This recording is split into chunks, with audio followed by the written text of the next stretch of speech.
പ്രധാനമന്ത്രി നരേന്ദ്രമോദിക്കും കേന്ദ്ര ആഭ്യന്തരമന്ത്രി അമിത്ഷായ്ക്കും ബി.ജെ.പി. ദേശീയ നേതൃത്വത്തിനുമൊപ്പം അണിനിരക്കാൻ കേരളത്തിൽ നിന്നും ഇനി എത്ര കോൺഗ്രസ് നേതാക്കൾ എന്ന ചോദ്യമാണ് ഇപ്പോൾ ഉയർന്നിരിക്കുന്നത്. പത്മജ വേണുഗോപാലന്റെ ബി.ജെ.പി. പ്രവേശനത്തിന് പിന്നാലെ കെ മുരളീധരനോ ശശി തരൂരോ രമേശ് ചെന്നിത്തലയോ ഭാവിയിൽ ആരൊക്കെ ബി.ജെ.പിയിൽ എത്തും എന്നുള്ളതാണ് പുതിയ ചർച്ചകൾ. ഏതായാലും സജീവമായി തന്നെ കേരളം ഈ വിഷയം ചർച്ച ചെയ്യുകയാണ്. ഇന്ന് പത്മജയാണ് ബി.ജെ.പിയിലെങ്കിൽ നാളെ അത് ചെന്നിത്തലയാണോ എന്ന ചോദ്യമാണ് ഉയർന്നത്. മാത്രവുമല്ല, അവഗണനയിൽ പത്മജ വേദനിക്കുന്നത് കണ്ടിട്ടുണ്ടെന്നും ബി.ജെ.പിയിലേക്കെന്ന് സ്ഥിരീകരിച്ച ഭർത്താവ് വേണുഗോപാലും രംഗത്ത് വന്നതോടെ വരും ദിവസങ്ങളിൽ കേരളത്തിലെ കോൺഗ്രസിനുള്ളിൽ കൂടുതൽ ചോദ്യങ്ങൾ.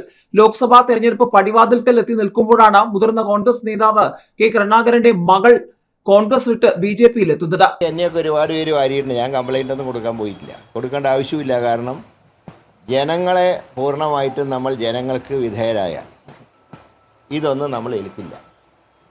അതുകൊണ്ട് തന്നെ ഈ പറഞ്ഞ ഒരു കാരണത്തിനും ഒരടിസ്ഥാനവുമില്ല. പിന്നെ ഈ ഇത്രയൊക്കെ വളർത്തി വലുതാക്കിയ പാർട്ടിയല്ലേ കോൺഗ്രസ് പാർട്ടി.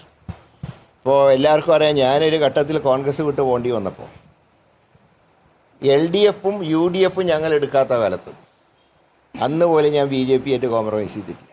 മുൻ മുഖ്യമന്ത്രി കെ കരുണാകരന്റെ മകൾ പത്മജ വേണുഗോപാൽ ബി.ജെ.പിയിൽ ചേരുമെന്ന വാർത്തകൾ സജീവമായതോടെ കോൺഗ്രസിനുള്ളിലും വലിയ ചർച്ചകൾ തന്നെയാണ്. ഡൽഹിയിലെത്തിയ പത്മജ ബി.ജെ.പി. ദേശീയ നേതാക്കളുമായി ചർച്ച നടത്തി അംഗത്വം സ്വീകരിക്കും. വരും ദിവസങ്ങളിൽ കൂടുതൽ പേർ കൂടി ബി.ജെ.പിയിൽ എത്തുമോ എന്നുള്ളതാണ് ഇതിന് പിന്നാലെ ഏവരും ഉറ്റുനോക്കുന്നത്. പ്രത്യേകിച്ചും പത്മജയുടെ ബി.ജെ.പി. പ്രവേശനത്തിന് പിന്നാലെ കരുണാകരന്റെ അരുമ ശിഷ്യനായിരുന്ന രമേശ് ചെന്നിത്തലയും ബി.ജെ.പിയിലേക്ക് എന്ന വാർത്തകൾ പ്രചരിക്കുന്നുണ്ട്. പാർട്ടിയിലെ അവഗണന തന്നെയാണ് കാരണം. പത്മജ ബി.ജെ.പിയിൽ ചേരുമെന്ന നേരത്തെ പ്രചാരണങ്ങൾ ഉണ്ടായെങ്കിലും അതിനെ തള്ളിക്കളഞ്ഞ് അവർ രംഗത്ത് വന്നിരുന്നു. ഇപ്പോൾ പത്മജയുടെ സഹോദരനും കോൺഗ്രസ് എംപിയുമായ കെ മുരളീധരൻ ഈ വിഷയങ്ങളിൽ നിലപാട് വ്യക്തമാക്കിയിട്ടുണ്ടെങ്കിലും വരും ദിവസങ്ങളിൽ കെ മുരളീധരനും പാർട്ടി വിടുമോ എന്നുള്ളതാണ് ഏവരും ഉറ്റുനോക്കുന്നത്. കോൺഗ്രസ് നേതാവ് മുൻ മുഖ്യമന്ത്രി കെ കരുണാകരന്റെ മകളുമായ പത്മജ വേണുഗോപാൽ കോൺഗ്രസ് വിട്ട് ബി.ജെ.പിയിൽ ചേരുമെന്ന് ഏതായാലും ഭർത്താവ് ഡോക്ടർ വേണുഗോപാൽ സ്ഥിരീകരിച്ചിരിക്കുകയാണ്. പാർട്ടിയിൽ നിന്നും കിട്ടിയ വലിയ അവഗണനയിൽ പത്മജ വേദനിക്കുന്നത് കണ്ടിട്ടുണ്ടെന്നും അതുകൊണ്ടായിരിക്കും ഈ തീരുമാനം എടുത്തതെന്നും അദ്ദേഹം പറഞ്ഞു. പത്മജ എന്ത് തീരുമാനമെടുത്താലും അതിനെ പിന്തുണയ്ക്കും. രാഷ്ട്രീയമായി ഇക്കാര്യത്തിൽ അഭിപ്രായം പറയുന്നില്ല. കെ കരുണാകരൻ സ്മാരക നിർമ്മാണം വൈകുന്നതിൽ അവർ അസ്വസ്ഥയായിരുന്നു. പലരും അതിനെതിരെ നിന്നു. രാഷ്ട്രീയ മാറ്റം എന്ന തീരുമാനം നേരത്തെ ഉണ്ടായിരുന്നില്ല.